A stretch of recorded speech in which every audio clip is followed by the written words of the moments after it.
सिद्धाणं नमो आयर्याणं नमो वज्रायाणं नमो लोये सव्यसाहूनं मोक्षमार्गस्य नेतारं भेत्तारं कर्मभूभृतां ज्ञातारं विश्वतत्त्वानां वन्दे तद्गुणलब्धये। कल 2 श्लोक हमने याद कराए थे कि मुझे महावीर से कोई पक्षपात नहीं है। अनिष्का सुनाओगे? कौन सुनाएगा? हाथ खड़ा करें, सुनाओ बेटा।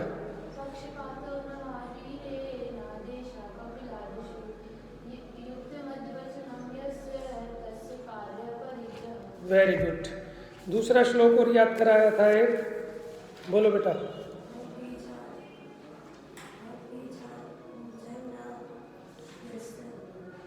भवबीजाङ्कुरजनना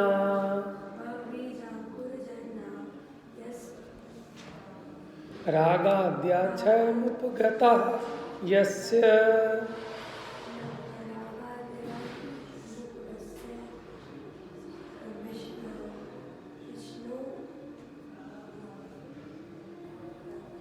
हर्षिता।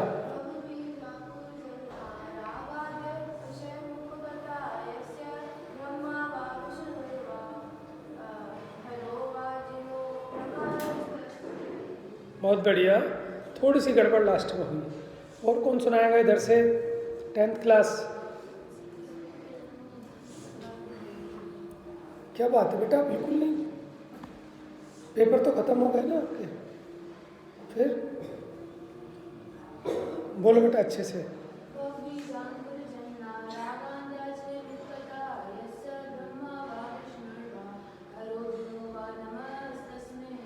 अब एक साथ बोलेंगे सभी लोग मिलकर, जोर से। भवबीजाङ्कुरजनना रागाद्याक्षयमुपगता यस्य ब्रह्मा वा विष्णुर्वा हरो जिनो वा नमस्तस्मै। और पहले वाला भी बोलो।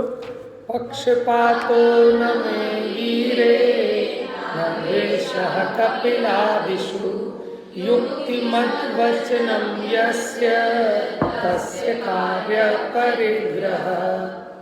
लक्षण किसे कहते हैं बताइए जल्दी से, जिससे पूछा जाए। बोलो बेटा। जो हाथ खड़ा करेगा उसमें से पूछेंगे।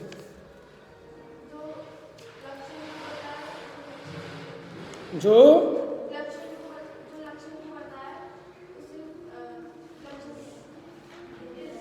हमने पूछा लक्षण किसे कहते हैं, बताओ। वो चिन्ह विशेष जिससे लक्ष्य की पहचान हो सके। ठीक है, वो चिन्ह विशेष जिसके द्वारा अनेक मिली जुली वस्तुओं में से लक्ष्य को भिन्न पहचाना जा सकता हो, है ना? क्या बात है? 10th वालों को समझ में मुश्किल लग रहा है तो रिस्पॉन्स नहीं आ रहा भैया आपका। निर्दोष लक्षण कैसा होता है बताओ इधर से। वो बेचारे 12th वाले ही लगे रहेंगे क्या? बताओ बेटा सबसे पीछे। अतिव्याप्ति, अव्याप्ति और असंभव दोष से रहित, ये 3 दोषों को लक्षणाभास भी कहते हैं। इन दोषों से रहित निर्दोष लक्षण होता है। अतिव्याप्ति क्या है बताइए, कौन बताएगा? अब इधर से बोलो।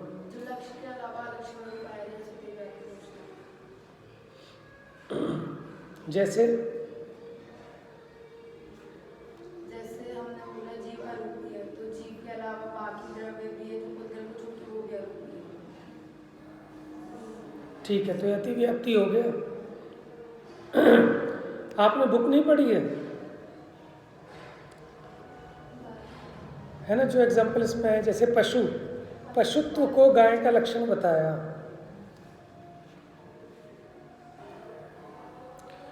तो वो पशुपना तो गाय के अतिरिक्त भैंस में भी है, बकरी में भी है, पशु तो वो भी है ना। तो इसलिए अतिव्याप्ति दोष से दूषित हो गया। अव्याप्ति किसे कहते हैं? बताओ बेटा। जो लक्ष्य के एक देश में पाया जाए। ठीक है, उदाहरण? जैसे गाय के सींग होते हैं। क्या सभी गायों के सींग नहीं होते? नहीं नहीं, मतलब कि पशु के सींग होते हैं सब। ठीक है, सींग को पशु का लक्षण कहना अतिव्याप्ति दोष से दूषित लक्षण है। सॉरी,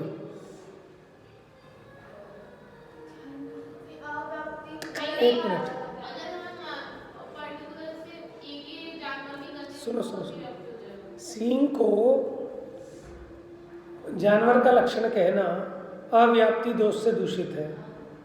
क्यों? क्योंकि सभी पशुओं के सींग नहीं होते, तो लक्ष्य के एक देश में पाया गया। समझ में आ रहा है आपको?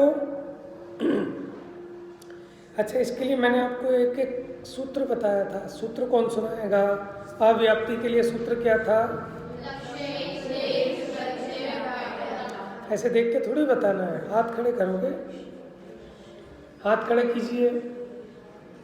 लब्धि, बेटा पढ़ाई नहीं कर रहे? बताओ बेटा अनिष्का, क्या है, किसका लक्षण है? देखो इसमें इसी में आ गया ना, लक्ष्य एक देश, वृत्ति अव्याप्तम, अव्याप्तम हो गया, वृत्ति व्याप्तम, ई और अ की संधि होकर यह बनता है। अच्छा, अतिव्याप्ति का कौन बताएगा इधर से? बेटा आप नहीं बता रहे, आस्था नाम है, अक्षिता, बताओ बेटा।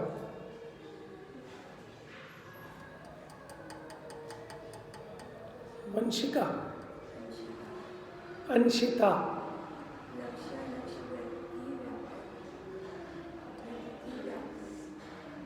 वृत्यति, अतिव्याप्त है ना, तो वृत्यति व्याप्तम। बताओ बेटा आप। वृत्यति व्याप्तम, अतिव्याप्तम आ रहा है ना, उसमें अव्याप्तम आ रहा था। ठीक है,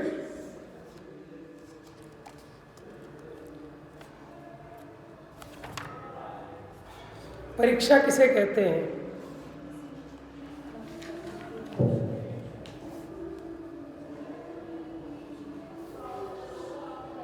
बताओ विदुषी। अरे भैया किताब में से बताओ।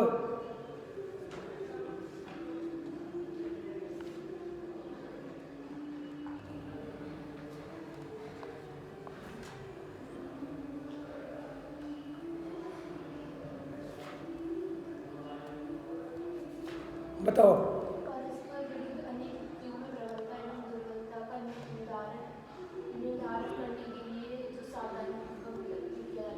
विचार किया जाता है उसे, बहुत बढ़िया।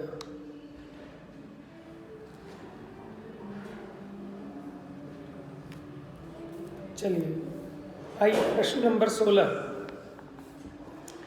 प्रमाण किसे कहते हैं? प्रमाण शब्द की व्युत्पत्ति क्या है?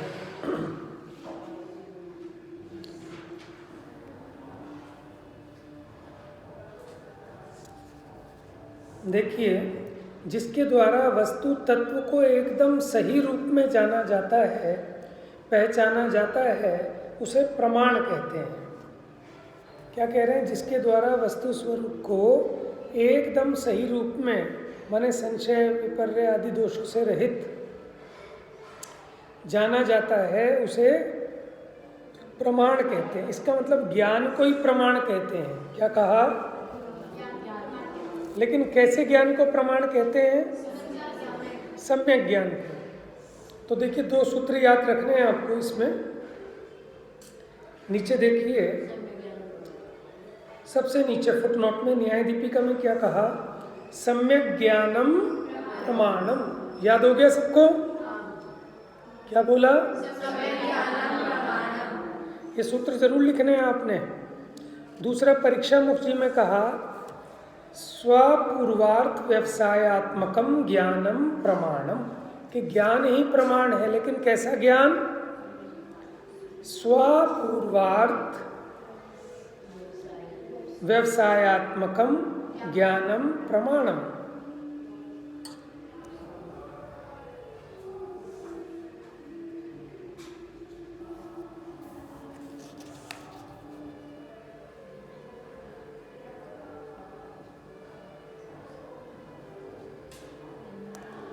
देखिए अगले क्वेश्चन पर 17 में इसी का हिंदी अनुवाद किया है। स्व और अपूर्व अर्थ का व्यवसायात्मक ज्ञान ही प्रमाण है। व्यवसायात्मक माने निश्चयात्मक ज्ञान। किसका? स्व और अपूर्व का। अपूर्व किसको कहते हैं? जिसको पहले नहीं जाना गया। अपूर्व माने होता है विशेष, नया नया। ठीक है, पूर्व में नहीं जाना उसको कहते हैं अपूर्व। तो स्व और अपूर्व अर्थ का व्यवसायात्मक निश्चयात्मक ज्ञान प्रमाण है। तो स्वपूर्वार्थ व्यवसायात्मकम ज्ञानम, बोलिए जरा।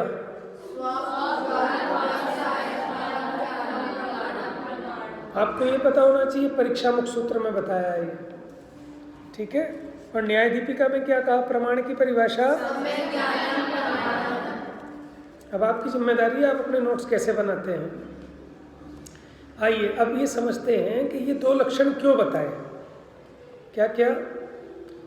एक तो स्व और अपूर्व अर्थ का निश्चयात्मक ज्ञान और दूसरा सम्यक ज्ञान ही प्रमाण है। प्रमाण के दोनों लक्षण बहुत फेमस है, पूर्णता निर्दोष है। तो पहला लक्षण जो है परीक्षा मुख सूत्र में आचार्य माणिक्य नंदी ने प्रकट किया है, और दूसरा अभिनव धर्म भूषण यति जी ने न्याय दीपिका में। इनके आपको आचार्यों के नाम और ग्रंथ के नाम याद रहने चाहिए। अभिनव धर्म भूषण यति, इन्होंने क्या लिखा? न्याय दीपिका। और परीक्षा मुख किसने लिखा? आचार्य माणिक्य नंदी ने। ठीक है,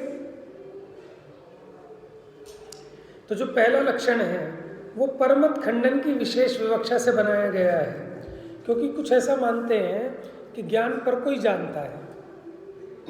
ठीक है भाई, हमने ज्ञान से इसको जान लिया, उसको जान लिया, खुद को नहीं जानते। तो उनका निषेध करने की मुख्यता से बनाया स्व को जाने और अपूर्व अर्थ को जाने, नया नया जाने। ठीक है, और जो दूसरा है सम्यक ज्ञान प्रमाण, ये एक सामान्य लक्षण है।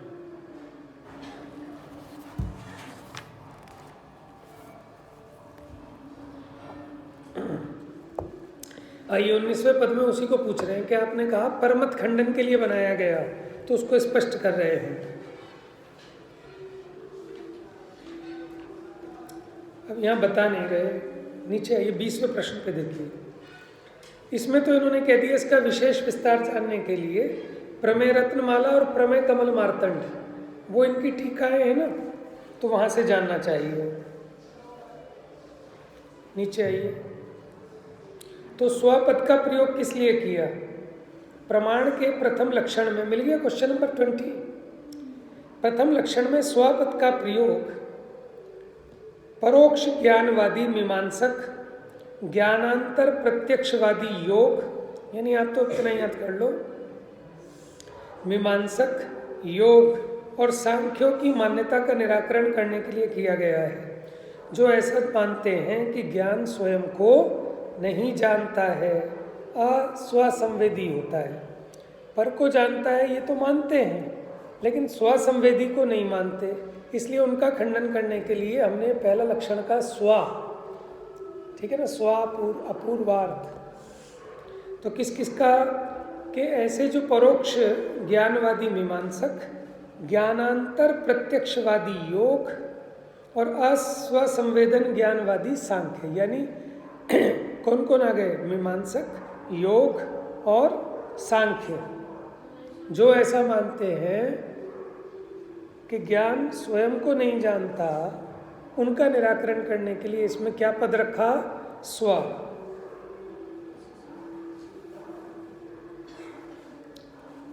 तो क्या ज्ञान स्वसंवेदी होता है? कि हाँ, स्वसंवेदी किसे कहते हैं? स्व का संवेदन करने वाला। जैसे दीपक है, वो पर का प्रकाशन करता है कि खुद का भी प्रकाशन करता है ना। जैसे कोई कहा कि अंधेरा हो रहा है, हमें देखना है जरा रास्ता, तो उसके लिए हमने दीपक जला लिया। अब दीपक को देखने के लिए क्या कोई दूसरा दीपक जलाना पड़ता है? तो इसलिए दीपक स्वयं स्व पर प्रकाशक है। उसी प्रकार ज्ञान स्व पर प्रकाशक है। बात समझ में आ रही है बेटा? इतना पीछे क्यों बैठे हुए? बैठा नहीं रहे अपने साथ में? अच्छा, इन्होंने कह दिया होगा तुम्हारी ड्रेस अलग है, अलग बैठो। ये अलग अलग ड्रेस वाले अलग बैठाओ इन्हें, है ना।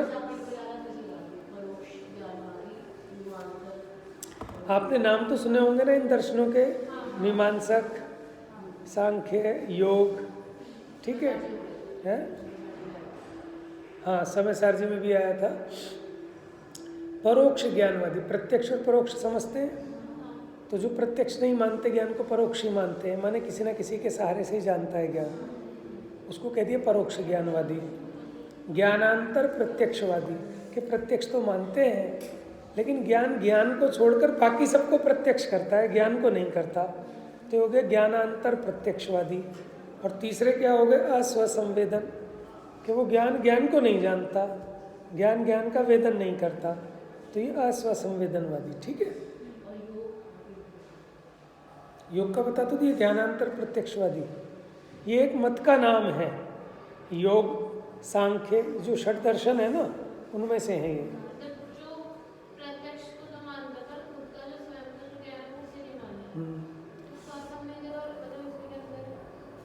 देखो वो क्या कहते हैं, ज्ञानांतर प्रत्यक्षवादी, ज्ञान को छोड़कर बाकी सबको प्रत्यक्ष जानता है।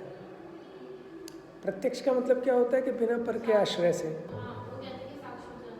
ठीक है, अभी हमें उसकी ज़्यादा गहराई में नहीं जाना, अभी सामान्य चीज़ें तो पढ़ नहीं पा रहे हम लोग, ठीक है ना। तो वो तो अन्य मत के क्या क्या उसकी मान्यता है, तो वो षट दर्शन, जो 6 दर्शन बताए, उसका सामान्य स्वरूप जानना हो तो पंडित टोडरमल जी का 5वां अध्याय पढ़ा है आप लोगों ने, तो एक बार रीडिंग तो जरूर करना, उसमें आपको एक्चुअल में क्या है कि हम तो मोटी मोटी चीज़ समझ सकते हैं उनकी, अब वो विशेष तो तभी समझ में आएगी जब उनके ग्रंथ हम अच्छे से पढ़ें। अभी हमें उसकी भाव वासना नहीं होगी ना, ऐसे कैसे बन सकती है वस्तु व्यवस्था जैसा कि वो कह रहे हैं, कोई बात नहीं।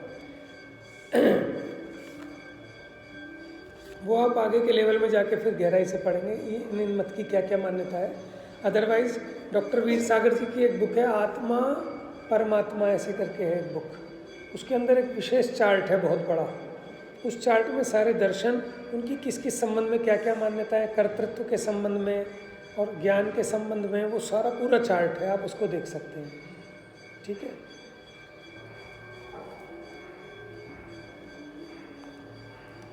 तो पूछ रहे हैं तो क्या ज्ञान स्वसंवेदी होता है? हाँ, ज्ञान स्वसंवेदी होता है। स्वसंवेदी का मतलब स्वयं को जानता है, लेकिन हम अकेला उसे स्वसंवेदी नहीं मानते, पर संवेदी भी मानते हैं, क्योंकि वो स्व और पर दोनों को जानता है। अच्छा, कुछ लोग कहते हैं कि ज्ञान चक्षु की भांति स्वयं को नहीं जानता, जैसे हमारे चक्षु है ना, ये बाकी तो सबको जान सकते हैं लेकिन स्वयं को नहीं जान सकते। ऐसे ही ज्ञान पर को तो जान सकता है लेकिन स्व को नहीं जान सकता, ऐसा कोई मत वाले मानते हैं। और कुछ ऐसा मानते हैं कि ज्ञान पर को जानता ही नहीं, स्व को ही जानता है। लेकिन जैन दर्शन कहता है ज्ञान तो दीपक की भांति स्व और पर सबको जानता है। नेक्स्ट, अब अपूर्व पद का प्रयोग क्यों किया इस परिभाषा में? स्व का समझ में आ गया कि जो परमत वाले हैं, जो ऐसा मानते हैं कि स्व को नहीं जानता, उनका खंडन करने की मुख्यता से अपूर्व पद का प्रयोग ग्रहित ग्राही धारावाहिक ज्ञान की प्रमाणता के निराकरण हेतु किया गया है। ग्रहित ग्राही माने जिसको पहले ही ग्रहण कर लिया था उसी को दोबारा ग्रहण करना, ये होता है ग्रहित ग्राही। धारावाहिक क्या होता है कि जो धारा प्रवाह में चला आ रहा है, जैसे आपके धारावाहिक आते थे ना पहले सीरियल, उनको धारावाहिक बोलते थे। माने जो धारा में चलेंगे क्रम से, कि अब ये एपिसोड इसके बाद ये वाला एपिसोड, इसके बाद ये वाला एपिसोड। तो क्या कह रहे हैं, प्रमाण के प्रथम लक्षण में अपूर्व पद का प्रयोग ग्रहित ग्राही धारावाहिक ज्ञान की प्रमाणता के निराकरण हेतु किया गया। अब ये धारावाहिक ज्ञान क्या है? ग्रहित माने ग्रहण किए हुए कोई दोबारा ग्रहण कर रहा है, उसका निषेध करने के लिए हमने कहा अपूर्व। तो भाई जिसको पहले समय में जान लिया उसी को आप दोबारा दोबारा जाने जाओ तो इसमें क्या विशेषता है? कुछ नया नया जानो। अरे अलग अलग पूछोगे क्या सारे के सारे?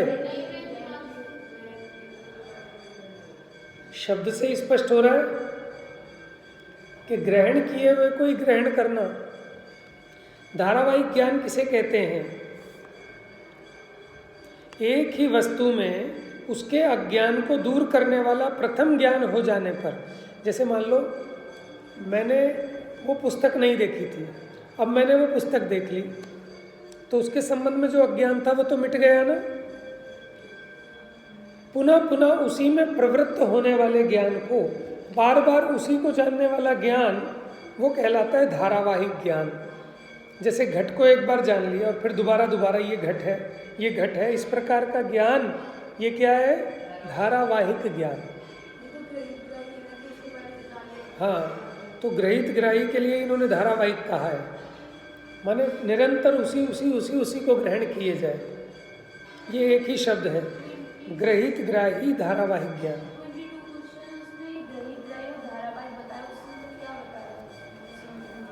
देखो सुनो, उसमें बताया जो अपूर्व हमने कहा, तो इसके निराकरण के लिए, किसके निराकरण के लिए? धारावाहिक ज्ञान के, धारावाहिक ज्ञान की प्रमाणता के निराकरण के लिए, कि जो धारावाहिक ज्ञान है हम उसको प्रमाण नहीं कह रहे।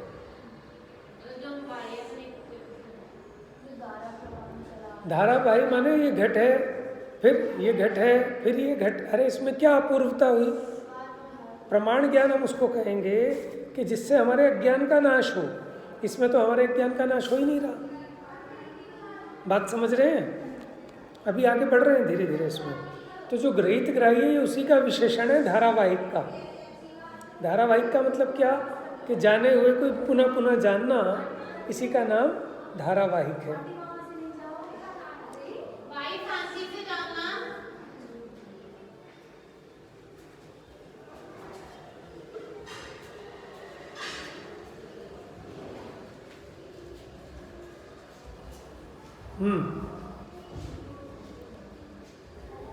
हाँ जी, देखिए, क्या यह धारावाहिक ज्ञान प्रमाण नहीं है? नहीं, न्याय शास्त्र में इस धारावाहिक ज्ञान को प्रमाण नहीं माना जाता, क्योंकि यह प्रमिति के प्रति साधकतम नहीं होता, अज्ञान की निवृत्ति नहीं करता। प्रमिति किसको कहते हैं? जिसको आपने जाना वो है प्रमेय, और जानने वाला प्रमाण। और प्रमिति क्या हो गई? कि प्रमाण के द्वारा प्रमेय की प्रमिति होती है, माने क्रिया। बात समझ रहे हैं? प्रमिति होती है। जैसे ज्ञान के द्वारा, देखो,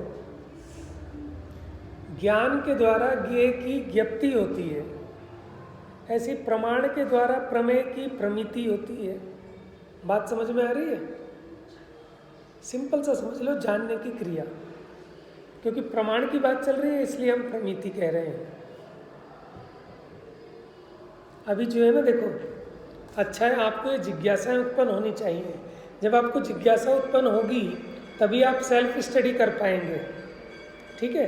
लेकिन अगर अभी हम उस गहराई में जाएंगे तो हमारा जो सामान्य उद्देश्य है वो कंप्लीट नहीं होगा।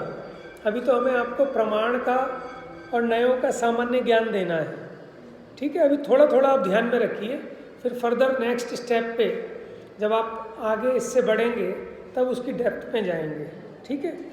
अभी उस पर अपने को अटकना नहीं है, आगे बढ़ना है। क्या?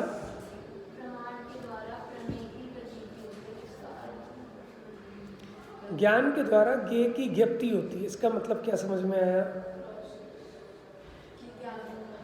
जानना, जानना, जानना, ठीक है? वो कह रहे हैं प्रमिति के प्रति साधकतम नहीं होता। कौन? धारावाहिक ज्ञान। साधकतम कहते हैं उत्कृष्ट कारण को, कर्ता कर्म करण, करण होता है ना। क्यों साधकतम नहीं है? क्योंकि अज्ञान की निवृत्ति तो कर नहीं रहा। हमने आपको कहा था ना, जो धारावाहिक ज्ञान है उसको हमने क्यों नहीं प्रमाण मानते न्याय शास्त्र में? हम तो न्याय शास्त्र में उसको प्रमाण मानते हैं जिससे अपने अज्ञान की निवृत्ति हो। माने ज्ञान का फल क्या है? अज्ञान की निवृत्ति। अब वहाँ वो कहते हैं इससे अज्ञान की निवृत्ति तो हुई नहीं, क्योंकि वो तो हमने पहले समय में जान लिया घट है, और फिर हम उसी को जान रहे हैं घट है, घट है, घट है। इससे अज्ञान का नाश कहाँ हो रहा है? अब आप पट को नहीं जानते, तब आप जानो ये पट है, तो अपना उस संबंधी अज्ञान का नाश हुआ, ठीक है?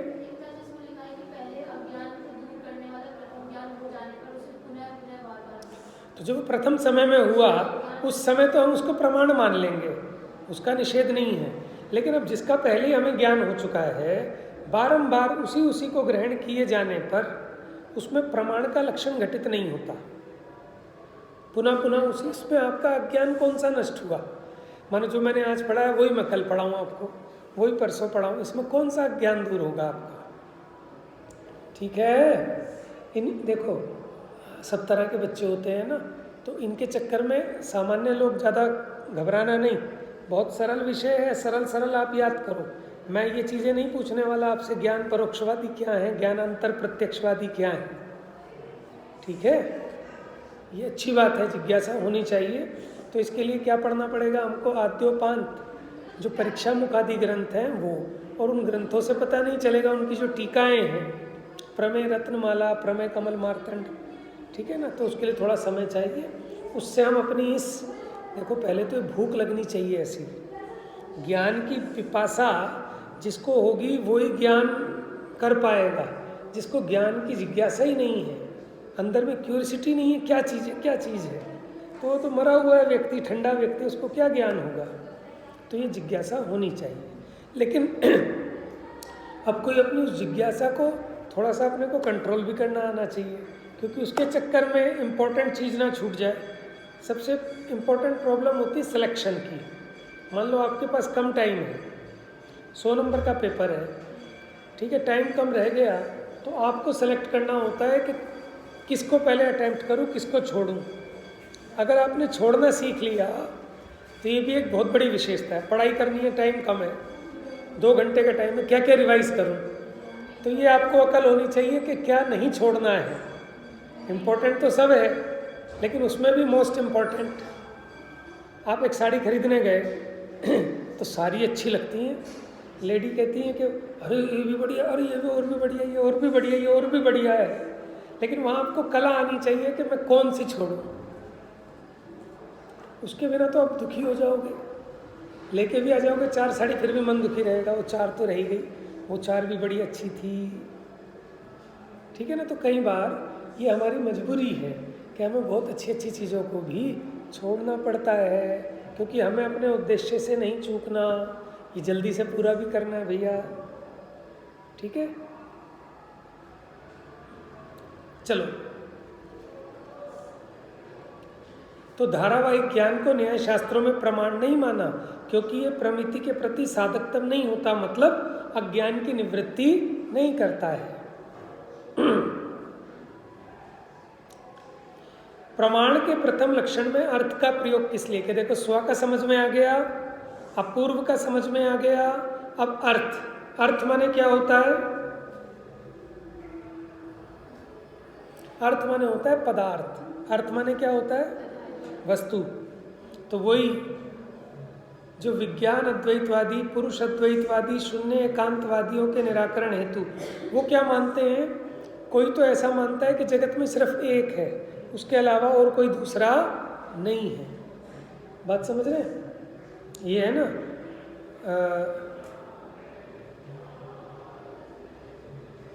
एको ब्रह्म द्वितीयो नास्ति, एक सिर्फ ब्रह्म है, दूसरा कोई नहीं है। जो ऐसी मान्यता वाले हैं उसके निराकरण के लिए कि जगत में भैया पदार्थ भी हैं, एक अकेला ब्रह्म नहीं है, उसके अलावा भी अन्य पदार्थ हैं। तो ये सत्ता सिद्ध करने के लिए, बाह्य पदार्थों की सत्ता सिद्ध करने के लिए अर्थ शब्द का प्रयोग किया गया। इतना याद रखेंगे, बाह्य पदार्थों की सत्ता सिद्ध करने के लिए अर्थ इस शब्द का प्रयोग किया गया, क्योंकि ऐसे मत वाले बहुत हैं। मत वाले के 2 मन होते हैं, मत वाला बावले को भी कहते हैं, और मत वाला जो किसी एक पार्टिकुलर दर्शन को मानता है उसको भी मत वाला कहते हैं। चलिए आगे। अब व्यवसायात्मक इस पद का प्रयोग क्यों किया?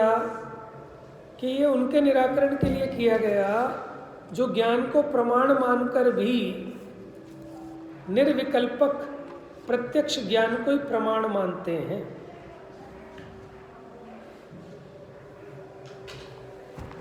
देखो, ज्ञान सविकल्पक है कि निर्विकल्पक?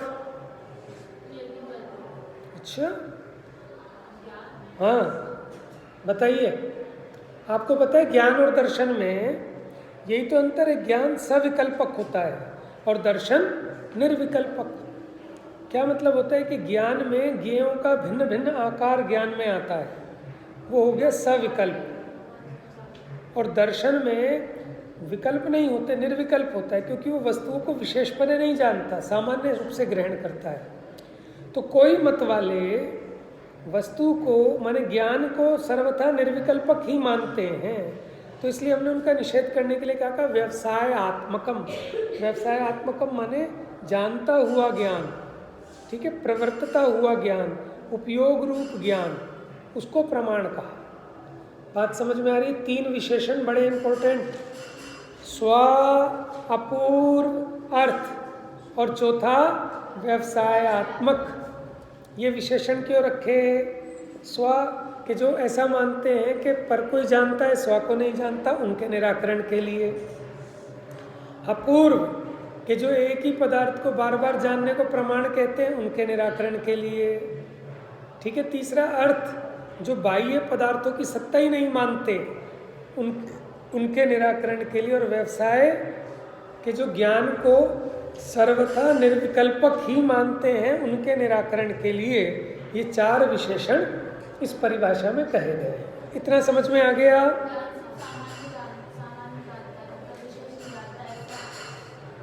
हाँ, जिसके लिए हम दर्शन कहते हैं ना, ज्ञान को भी वही मान रहे हैं, निर्विकल्पक।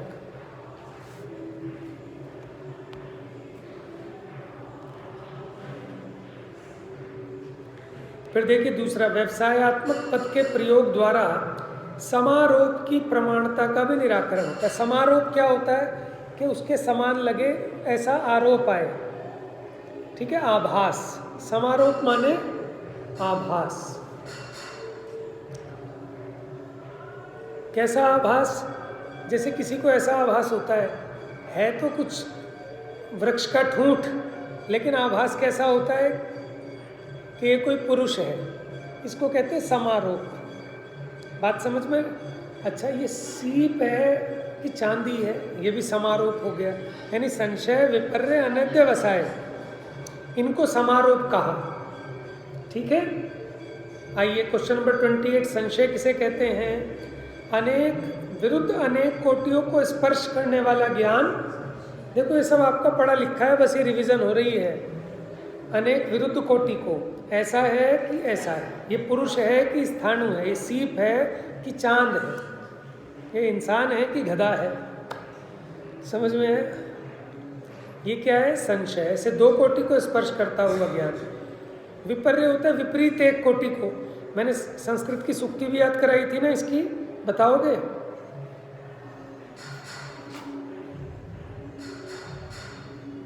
मैं हेल्प कर देता हूँ। विरुद्धानेक,